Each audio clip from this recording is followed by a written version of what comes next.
Hello, ladies and gentlemen. Now, I'm aware I may be going a little bit out of sequence with this one. I'm not quite sure which was published first, Coldheart Canyon, Sacrament, or The Great and Secret Show. But I'm going to start with Coldheart Canyon this time around, because largely this tends to be one of the lesser known Barker books. It tends to be one of those that's not only lesser known, but less well regarded. And I find that rather interesting. I think it's because it is the most, alongside the likes of the Damnation Game, I'd say Coldheart Canyon is probably one of the most conservative of Barker's books. Conservative as Barker gets, which is not very, by the way. By the by, just as a tangent, I ordered recently, there is a new Barker book coming out called The Infernal Parade. It looks like it's going to be rather difficult to get a hold of. But it looks like it could be very interesting. I am fascinated to see how it goes down, certainly in the aftermath of the likes of the Scarlet Gospels, which the reception to which was interesting, to say the least. But I will get to that when I talk about the Scarlet Gospels. But yes, I will keep you updated. It looks like there's going to be one more Barker book in this series, and maybe a few more. Who knows? I certainly hope so. You know. That's Rufus, by the way. Hello, you. What you doing, you numpty? Yes, of course, I'm doing a YouTube video, so now it's time for fuss, isn't it? Yes. Anyway, Coldheart Canyon.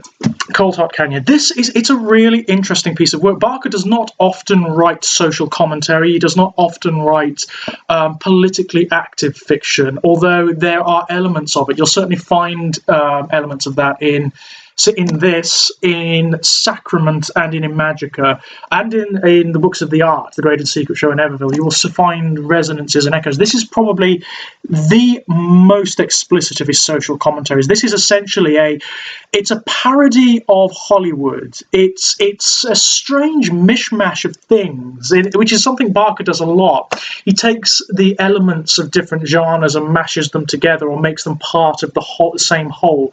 What you have here is part of it is a deconstruction of the mythology of Hollywood. There's a lot of in-depth research in this book, which Barker's been quite explicit about, concerning the secret history of Hollywood, which is sort of like the incredible parties and the cyberitism and the excess of classical Hollywood, where stars like Rudolph Valentino and Shirley Temple and so on, the parties they used to throw, the excesses of drugs and sex, and the omnisexuality, and so on and so forth, which was part and parcel of the culture. All of that is made explicit here. I mean, the ghosts of people like Rudolph Valentino are actually in this book.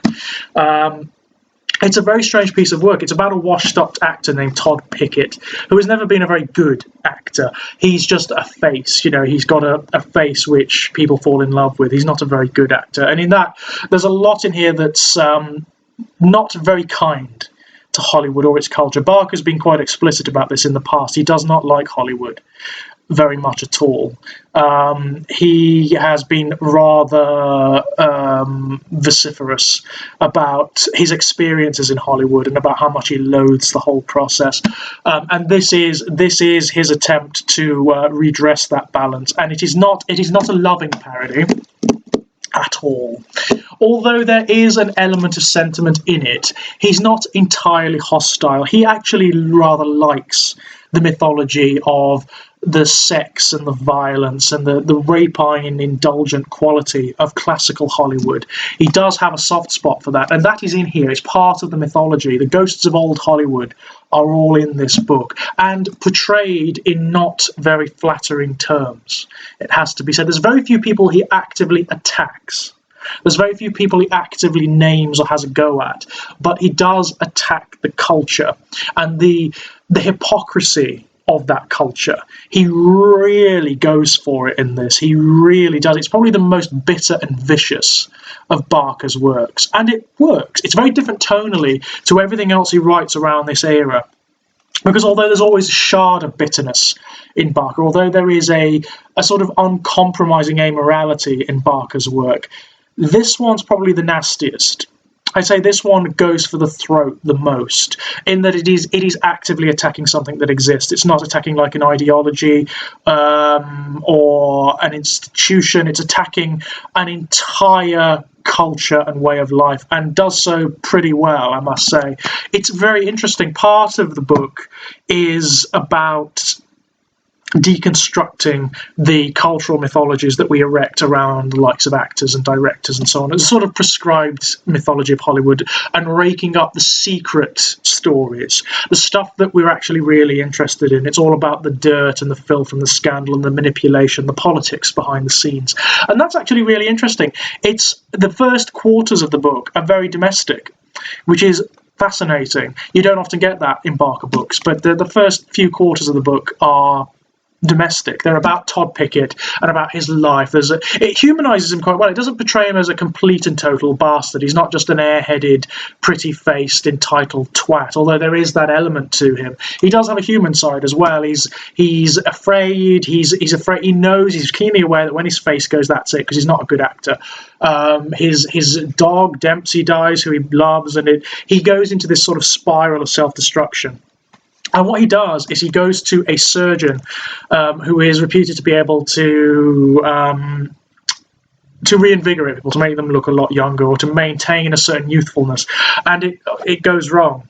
It inevitably goes wrong. His face is ruined by it, and he has to be hidden away for a while so that no one can take photographs of him, no one can notice, otherwise it will be a scandal in the end of his career.